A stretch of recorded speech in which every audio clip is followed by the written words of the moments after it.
Welcome to the Pushing Beauty Podcast. This is Michelle Diavella, and these are words from my soul. Okay, welcome to the first ever Pushing Beauty Podcast. My name is Michelle Diavella. I'm super stoked to have you with me. So I have been putting off doing anything like this for quite a while now. I'm currently using my brother's microphone that he sold me a couple years ago so I could start doing some quality content. And this is something that I've really been avoiding doing. And I'm going to talk a little bit today about a new challenge I have, which is called the Choose Yourself Challenge. And I'm going to speak about how that challenge came to be.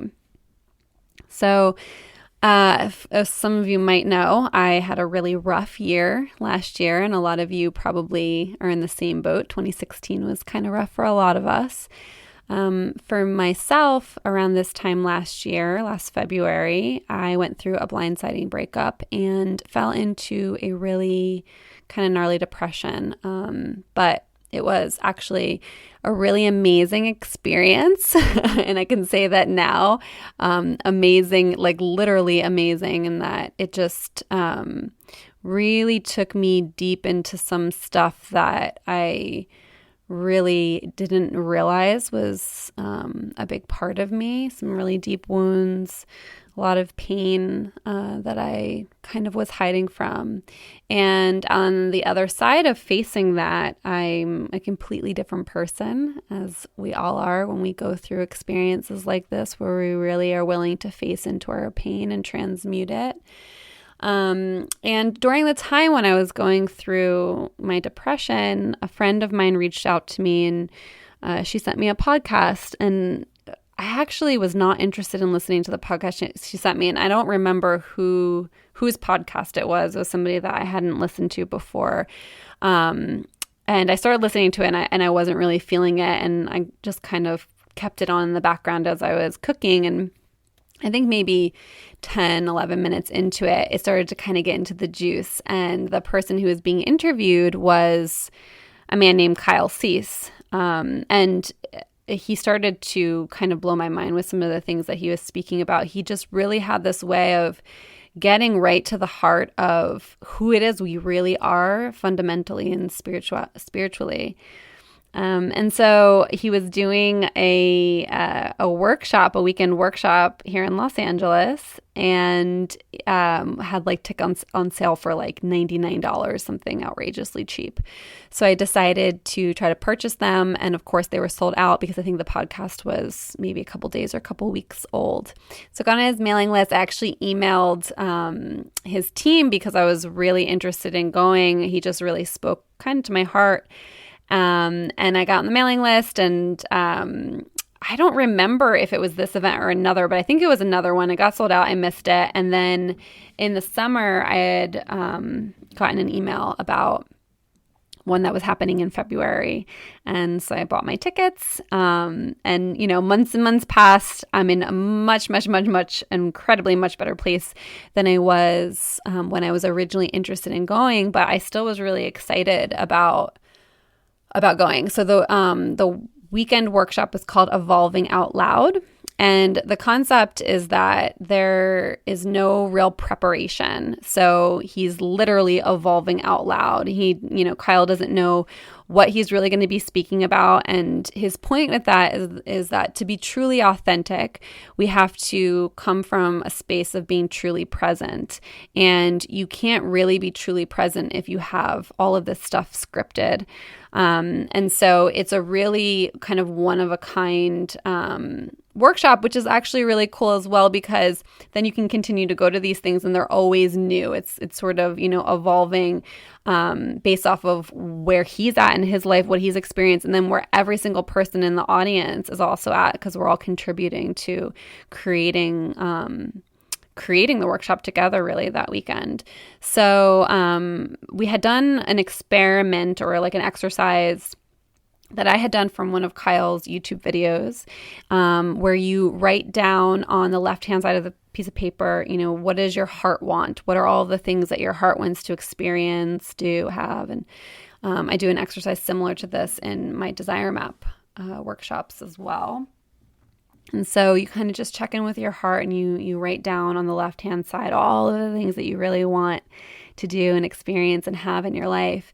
And then on the right side, you write down, the reasons why, why you can't do it. And his point really is you look back and everything on the right-hand side is really the reason why you should be doing the things on the left-hand side. But he also had us choose 2 to 3 things that we're going to commit to moving forward with. And so one of the things for me was creating this podcast. So getting started, just having my voice be heard more. I've been writing for a long time and I love writing, and writing is a really great medium for me to be expressing myself, but it's also been feeling important to me to use my voice in this way. And I've been doing it in smaller ways where I communicating with the people that I work with in small workshops and groups that I do, and then my one-on-one work. And that's really rewarding, but it feels like really kind of like the next step for me to be expressing myself on the podcast. And also being at Evolving Out Loud this weekend just really inspired me to be more authentic. So not to really have a plan of what I'm going to say, not to script it, not to have a blog that I'm reading from, but really just to speak from my heart and speak from my own experience and just see where it takes me. And so that's what I'm doing right now. And that's really what I'm going to try to stick to doing as well, and just see how that works and how it shows up. It might mean that some of the podcasts are a little bit longer, but it feels good to me to do it in that way. So that's what I'm going to do. So another thing that we did in the workshop was create a challenge for ourselves. And on Sunday evening before we left, we had to write down something that we were going to commit ourselves to. And then we had to kind of put something on the line. And so I decided to commit to every single morning, as soon as I wake up, doing breath work every morning and doing it for longer. So I'm basically doing it for about 30 to 35 minutes as opposed to 10 to 15 minutes every day. And then I'm also working with a chakra cleanse meditation, which is about 35 minutes long as well. So then doing that right afterwards. And then doing this kind of visualization technique that we learned in the workshop as well, where you sort of just start to speak out loud about how your day just went. So you act as if the day had already happened. And you can do this for any length of time, but in the mornings I've been doing it based around how my day has gone already. So sort of setting the tone for the day in the morning. And then I check in with myself and I just ask, what does my heart really want to focus on today? What really would make me feel most alive, most excited in this day?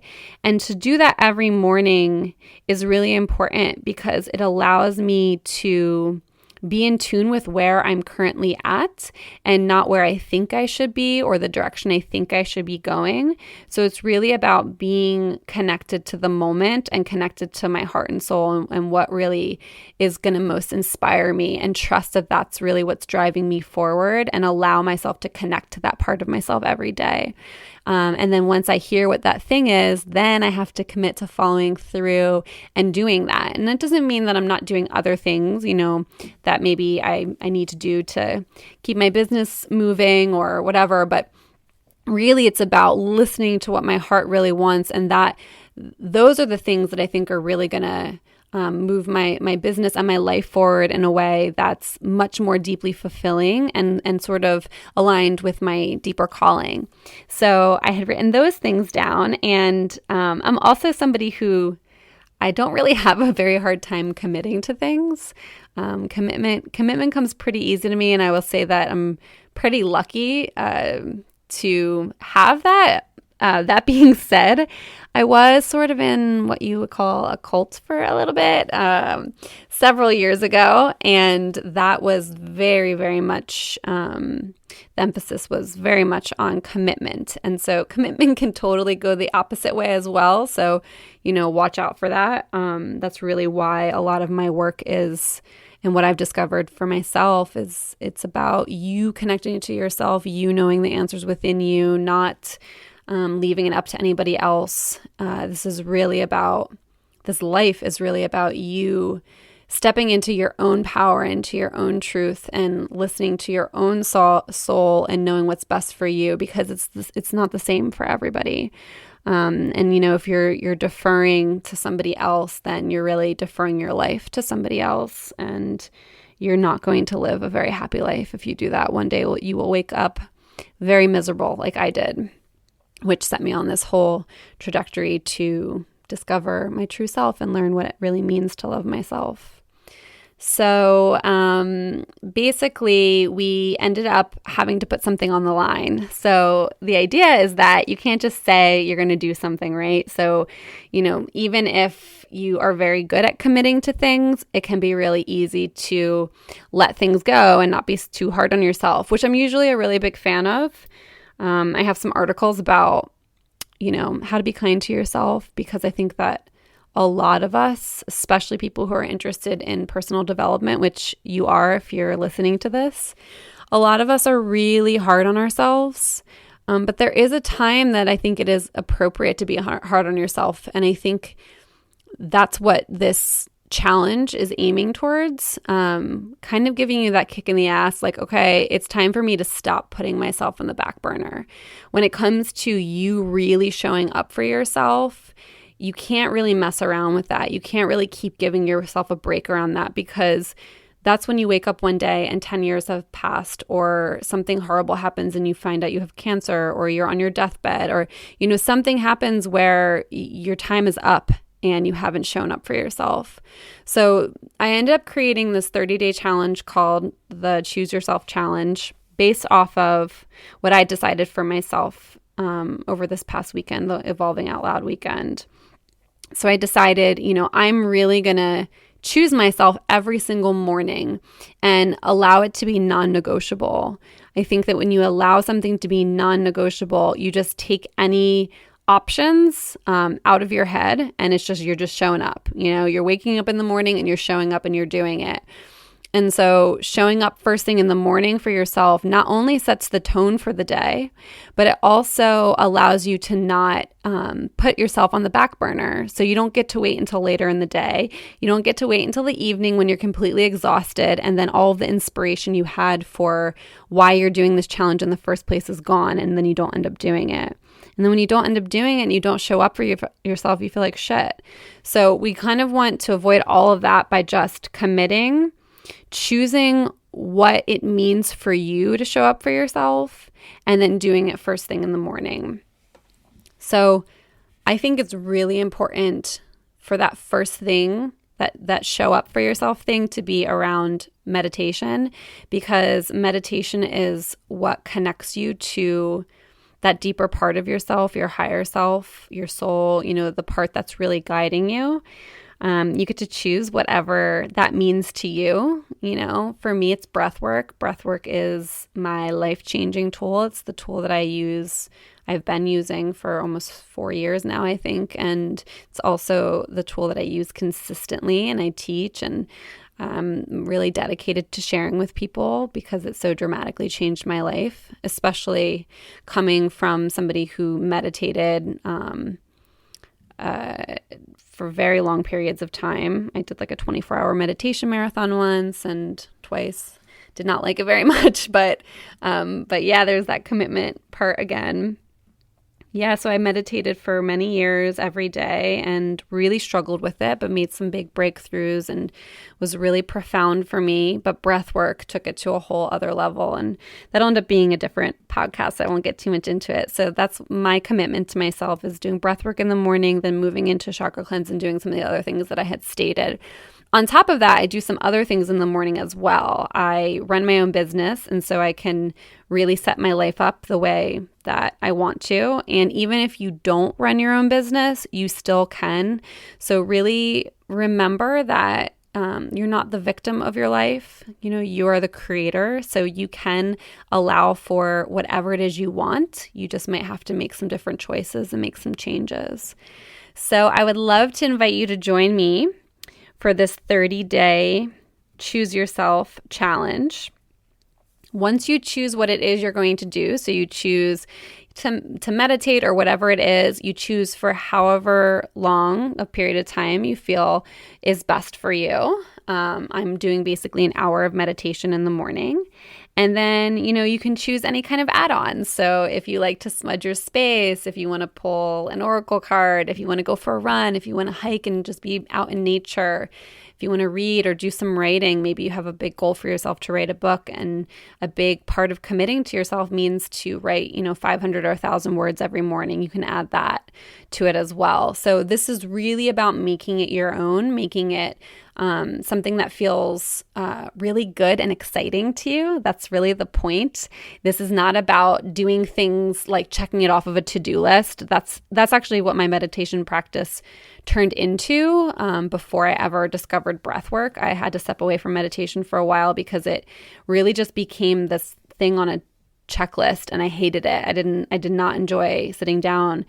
And so I needed to reconnect to why I was really doing it. And how it was benefiting me. And so that's something that I really recommend if you embark on this challenge, is to really stay connected to your heart and stay connected to why you choose to show up for yourself. What does that really mean to you? And what is your goal? How is it serving you? So once you decide what it is you want to do, then you need to put something on the line. And this is something that came from, Kyle Cease in the workshop this weekend. He had talked about doing like a 90-day raw vegan challenge. And I forget exactly what he put on the line, but I think it was like to donate $10,000 to something. And I can't remember who he was going to donate the money to, if he had, even a little bite of something cooked. And his point is that, if you don't put something on the line, then it's way too easy to say, it's not going to hurt me to have this little bite. And then you're like 10 pizzas in or something. So it's the same thing. And that's kind of why this is the challenge that I created for myself, to do my practice first thing in the morning and have it be non-negotiable for 30 days, because I'm really good at showing up for myself, but sometimes I don't do it first thing in the morning, and sometimes I only do a really small portion, and I kind of just do it to get it over and done with because I feel like I should do it, instead of really honoring the time that I'm setting aside and fully connecting to my heart and recognizing how I truly want to be showing up for myself. So once you do that, you're going to come up with something that you're putting on the line. And I chose to donate $500 to Trump, which I don't even think you can do because he's the president now. So I don't think you can donate money to the government, but it could be wrong. But my brother and his girlfriend had done something like this in, I don't know, it was before the election or during the election. They had a challenge where they were both going to go to the gym a certain number of days a week. And they had it on their fridge, and whoever failed would have to donate $1,000 to Trump. So I thought that was kind of a good one. If I can't donate in that way, then maybe to Monsanto or some other kind of awful thing that I could donate to, and I would donate $500. So that's if I don't show up for myself in the next 30 days. So you want to have something that you're really committing to. So you'll see wherever this audio is posted, there's a description, and in the description is a link to the website where you're going to get all of the instructions if you decide to sign up to embark on this challenge. And the beauty of the way that I created it is that it doesn't matter when you're signing up. It doesn't matter if I'm on day 29 and you're on day 1. You get to do this from whenever you first find out about it. It's 30 days from the day that you start. You'll get an email once you sign up. The email will give you all of the instructions, all of the rules for the challenge, and then it's going to ask you to give your pledge. And, you'll have an opportunity to reply to me, and then I'm going to post that pledge publicly on my website, and you'll get some follow-up emails from me over the month. Not every day. I'm not going to spam your inbox, but maybe once a week or so, you're going to get an email from me just checking in, holding you accountable. And at the end of those 30 days, I am going to follow up with you and see if you've held up your end of the bargain. And if you haven't, then I'm going to, try to hold you accountable for really doing that thing that you're putting on the line. And it could be anything. It doesn't need to be money. It could be really anything that feels right to you. Again, this is really about making this challenge exciting and fun for you. So whatever kind of fun thing that you want to come up with and be creative, you're totally welcome to. But I would really, really encourage you. The reason why I'm putting this out there, and not just doing it on my own, is because one, it's really fun to do these kinds of things in community, to see what other people are doing, to be inspired by other people, but mostly because I'm really passionate about people showing up for themselves. I'm always working on, risking more, showing up more. Part of why I'm doing this podcast, and I'm going to, start having some video content and stuff as well. I started doing that a little bit and fell off, but it's really important for us to kind of push ourselves beyond our boundaries and recognize that we're really here for a reason. And each one of us, it's different, it's unique to ourselves. The world can't tell us what it is. Your parents can't tell you what it is. Your teachers can't tell you what it is. Even your spiritual teachers can't tell you what it is. Only you know within yourself why you're here. And if you feel confused about what that is, if you don't really know, then keep showing up. Like, sign up for this challenge and every day allocate some time to yourself to go deep within and to start to really discover who it is you truly are. That's really the only way to get that answer. You're not going to get it from sitting and contemplating. It's really about this deeper understanding of what it means to be you in this world. So I really would love to welcome you into this challenge, and I will be with you guys again sometime in the near future with another podcast. And if you think anybody would be interested in doing this challenge with you, send it to them. Get a group going. That can always be really fun. And hopefully I will see your name on the pledge wall. Thanks, guys. I'll see you next time.